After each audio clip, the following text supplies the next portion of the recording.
So we're going to essentially analyze the condition of the site, right? So what we need to understand is where are the high points, where are the low points, where is water going to flow, and hopefully we'll be able to find an opportunity for us to place a building. Um, we don't need it to be exact in its size, but let's take a look real quick back at the model. So in this model, like the reason I'm sketching is supposed to be quick, quick and dirty. You're supposed to just basically understand the or sketch analysis. Actually, you're supposed to very quickly understand just the general, proportions of the site, the adjacencies, what forces are there that are going to have an impact on your form. So I just need to know roughly how big our building is going to be on this site so that I can understand where to place it.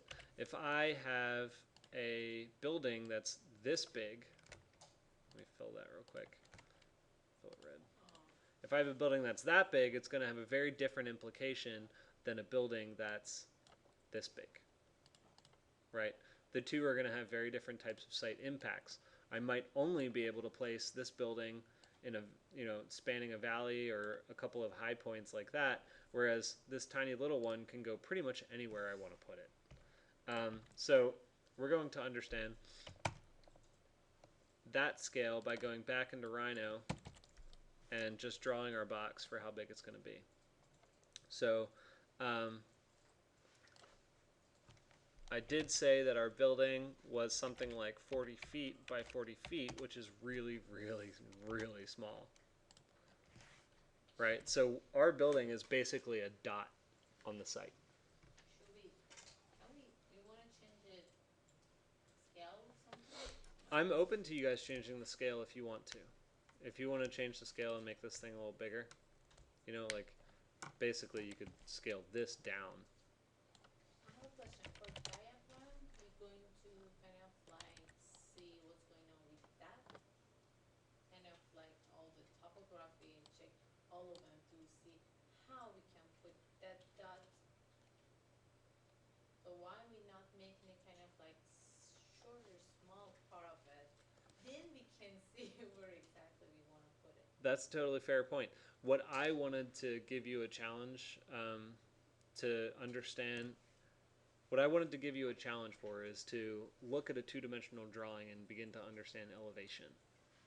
So this particular one, with how dense it is, you'll have to understand by kind of understanding the two-dimensional drawing and then looking at your three-dimensional drawing like this to say, like, well, where are my high points and where are my views?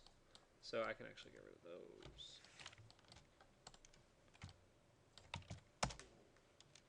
Was it just a 40 by 40 box, or wasn't there 20 feet was the last unit?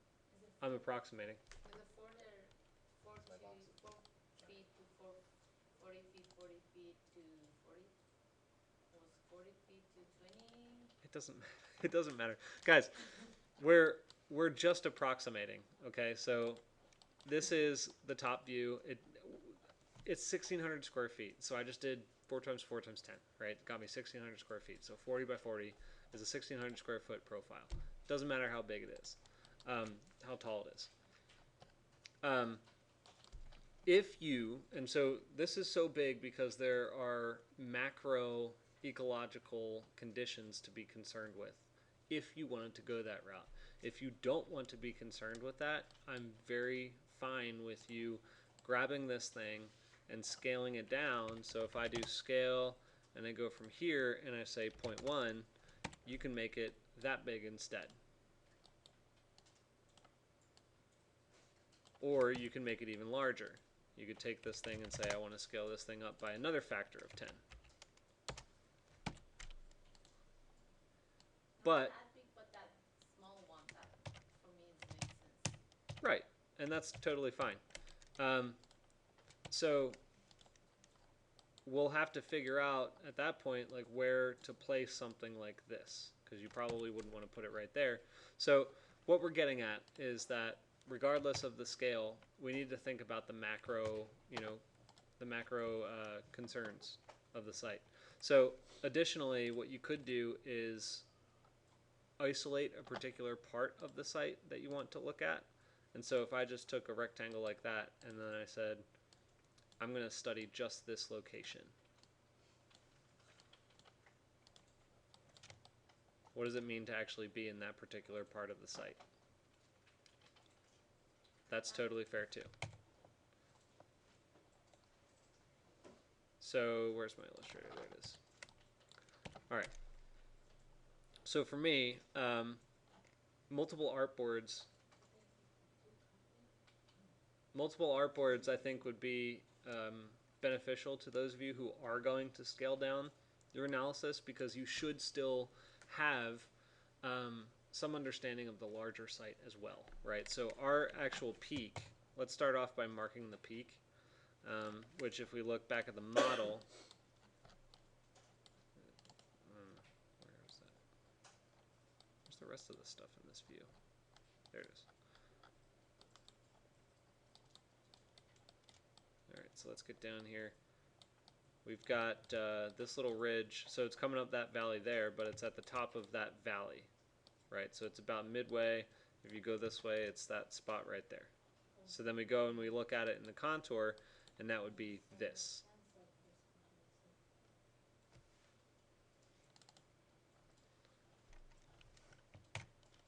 So back in Illustrator, we know that oh, I need to ungroup this. Ungroup. So we know that that is our peak.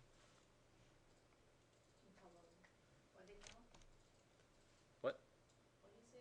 You know, this is what? Our peak. Yeah. So for me, I'm going to place just a dot that signifies the peak of the mountain. So if you're going to place a dot, you've got this shape tool right here. Right now it's a rectangle, but if you right click it, it opens up a mini panel for a couple of other types of simple geometry. So we have an ellipse tool, which is used to create a circle. So I select the ellipse tool. I'm going to change the line and the fill to red. And then I'm going to zoom in on my peak with this, actually. So I just went back down to the zoom tool, zooming in a little bit. How you zoom in? Just a left click with the zoom tool. It takes some getting used to. So the ellipse here, I'm going to drop that right here. And notice how the ellipse tool will actually create an ellipse if you just, free pull across. What you need to do is hold shift and it'll create a circle.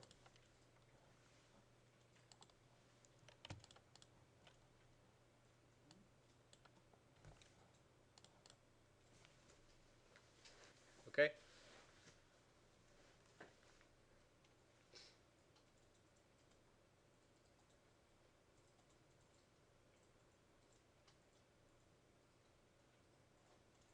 All right. I'm going to take a quick sweep around just to see that you guys got that before we move on. All right. So in this case, I've marked the peak, but I want to understand what's around the site, right? So I want to understand the main valley that's going down, and I kind of want to understand where there might actually be undesirable locations for analysis as well. So if I go back into the model, I can start to analyze that as well. I will say this, that your views are probably going to be south, if this is the way we're looking at it, right, are probably going to be to the southwest and to the northeast. That's probably going to be one of your best views, right? So if I'm looking at this from the peak, I see that there's a major valley right here that just kind of goes straight down. And so I can look back at the Illustrator file and I see that that valley is pretty much right here. There's also a series of other valleys that relate directly to it, and so those kind of branch off this way. So as I begin to study kind of the relationship of this, where the mountain terminates, I guess you could say, um, there are a series of valleys that tend to kind of fork their way up into the hills that we should be aware of. And so for my analysis, I'm going to create a line type, basically just a dashed line that denotes a valley. And then I'm going to create another line type for a ridge or some sort of block of view. So to do that, I now want to introduce layers, because it's one thing to have a bunch of lines and one object that's sitting on my site. I want to be able to control the visibility of all of the objects that I'm putting on my site when I have many of them. So the layers panel lives on the right hand side. It's this little button right here with the two sheets of paper that are on top of one another. You'll see that we only have one layer. The red dot is on that layer. So if I want to put it on a new layer, I have to press this little button down here on the bottom right that says Create New Layer. I click that, and now it says Layer 2. So notice here that right now my grips are blue. Let me zoom in on it a little bit so you can see it. Right, so there's a blue outline around it, and the grips are blue. If I want to place it on layer 2, I right-click the object, and I say Arrange, Send to Current Layer. But, well, actually, click the layer first that you want to put it on. Sorry, I didn't clarify that. Then right-click the selected object that you have and say Arrange, Send to Current Layer. And what you'll notice is that the red dot with the blue frame has changed to a red dot with a red frame. And that correlates specifically to the color that is designated here under the layer. So orange what? Right click on the object, go to Arrange, Send to Current Layer.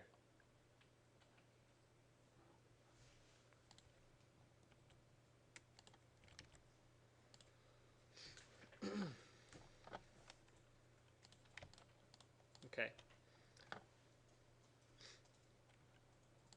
So now I want to create another layer, which is going to be my valleys layer. And so I'm starting to accumulate a couple of different layer types here, and so I want to rename them. The best way to rename them is to just double click them. So if you double click this, you can change this to contours. Double click the red dot layer and call this peak, or I might rename that later, but peak is pretty limiting. Then I'll call this one valley.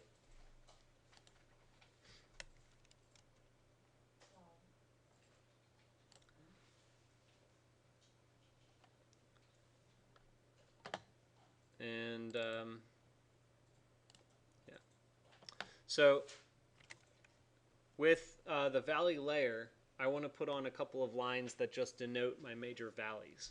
And so I'm going to, if I open up this stroke panel, you'll notice that it says weight 1 point.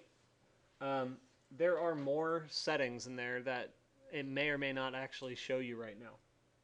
And it's found by going over to this button in the top right corner, and it says Show Options. So in this, we have the capability to basically create almost any line type that we would want to create, whether it's a solid line, thin or thick, if it's a dashed line, if it's a dashed line with a dot, if it has rounded edges, or if it's mitered corners. We can do all of that right here. So for me, I just want a simple dashed line, but I want it to be a pretty large dash. But the way that the dashes work is by points. I'll show you what I mean by that. So I'm going to create something that's rather thick. So I'll make it, say, a 5-point line. I'll leave rounded caps on the end. I'm not worried about corners. I'm not worried about strokes, stroke alignment. But this is the key here. So we've got dashed lines. When it starts by saying a 12-point dash, and then you need to specify a gap, or it will repeat the 12-point dash as the gap. So let me just kind of ballpark it with the standard setting and see what it comes up with. So I'm going to just pull a line. I went over here to the top left corner. It says line segment tool. It's that one. And I'm going to pull a line across. The only difference here is that you have to click and drag your lines in Illustrator. Otherwise, when you click, it asks you to specify an angle and a length, which is really weird. Not very intuitive, but you just click and drag. So I'm going to just click here and pull my line up my valley like that.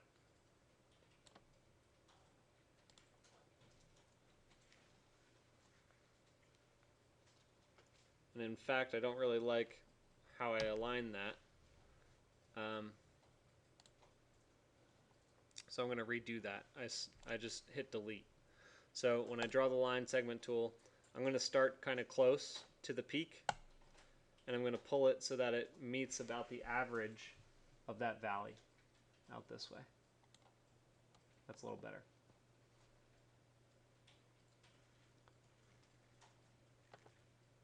Now I also want the color of this line and all of my valley lines to be different than the peak color. So I'm going to make this, I'll make them green.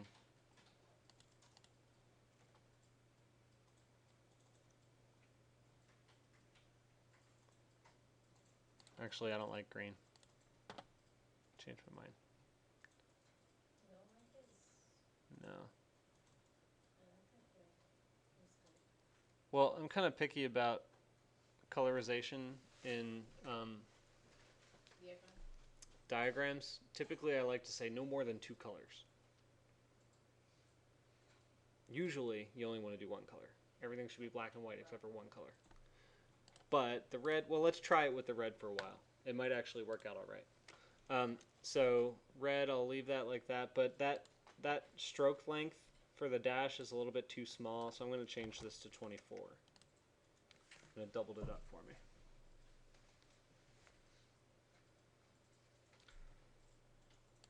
So that's one valley.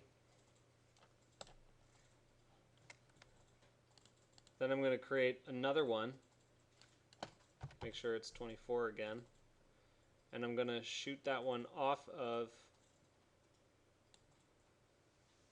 the main valley wherever the secondary ones are coming through. And I've got another one down here, another secondary one up there.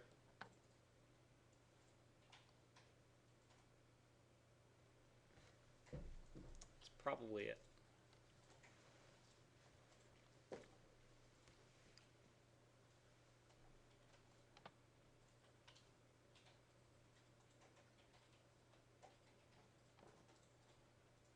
Yeah.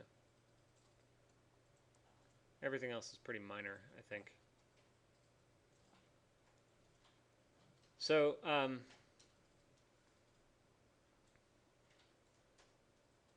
yeah, I should probably consider the other side as well.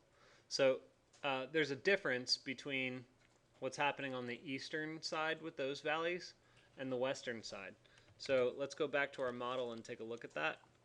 The eastern side valleys are very steep and pronounced, right? You can look down the slope and it looks like it's, like you could ski down it.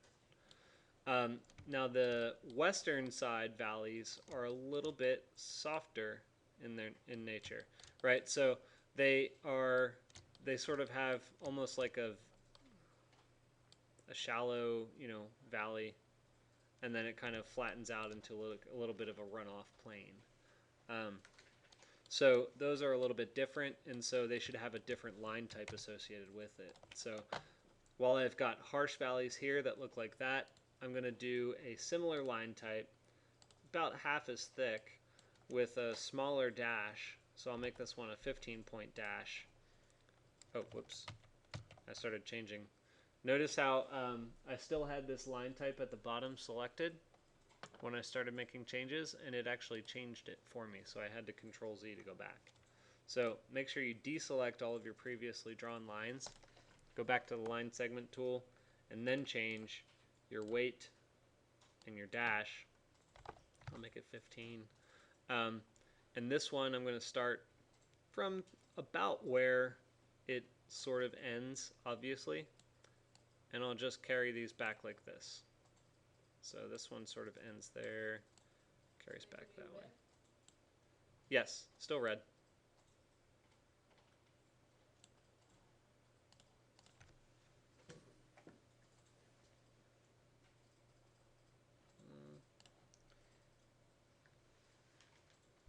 Let's see. This one kind of goes up there a little bit. Okay, so let's take a look at this.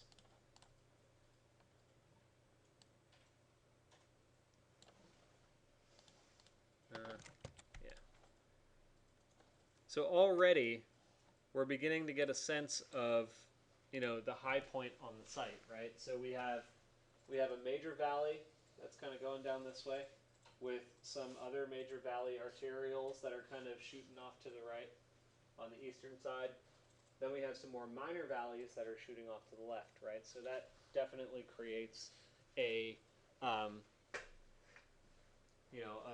language, I think, to what's happening in your building if you were to place it somewhere in that location, right? So now we have a diagram of, depending on what type of building we want to make, or what type of view we want, or how we want to treat water runoff or something like that, then we have some information upon which to place the building on the site. Does that make any sense? I'm just kind of throwing that out there as an option, right? There are a million different things that we could try and study. I just started with the actual geology of the site. So let's see here. Wow, that was a long video too. Sorry, guys.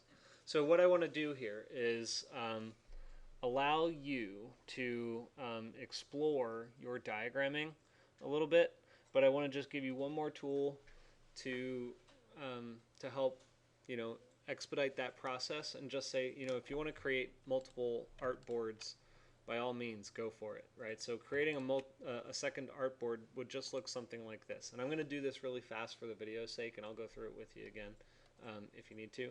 But if you go under Document Setup and then Edit Artboards, you can kind of just go down here to the bottom and click and drag, and see those green lines? They kind of lock you in a little bit to the alignment. Get it pretty close. If you notice that the W, if I'm locked to the green line there, says 17 inches exactly. Well, that's good. Just get it kind of close to 11 or 10 or something like that. And then, Document Setup, Edit Artboards. Then you can actually go up here to the top and make it more accurate, right? So my Y, not that. You want the W and the H. So the W, the width is 17 inches. The height right now is 10.6 inches. I can just change that to 11, like that. So I've got an 11 by 17 second artboard now. And if I want to bring the contours over, the best way to select an entire layer, and you guys should all pay attention to this one, if you want to select an entire layer, click on the right side of the layer like this, and it'll select everything that's on that layer. And then you can just do Control C, go down to your next board, and Control V, and place it.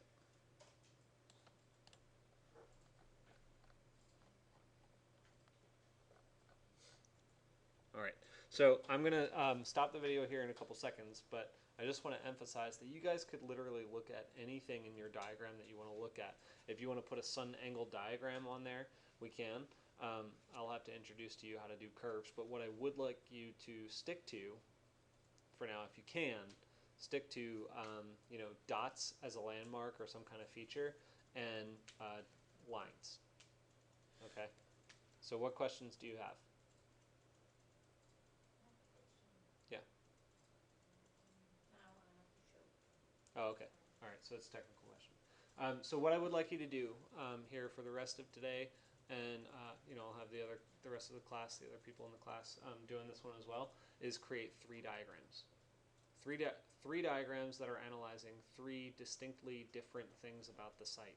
So if it's the geography of the valleys and ridges, or if it's sun angle diagrams, or if it's elevation versus um, slope or something like that.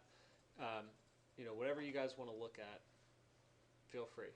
You could also potentially zoom out a little bit further and start to look at other adjacencies too. So if you wanted to say, this is just kind of a more outside of the box kind of thinking. If you wanted to get into Google Earth and understand what's around, so you've got Fresno over there, San Luis Obispo, Bakersfield, and then you've got some towns down here, right? So Lone Pine is right there, and another mountain range as well, right? So that's something that you could consider. In which case, if you go back here, and let me just copy this one and put it back on over here.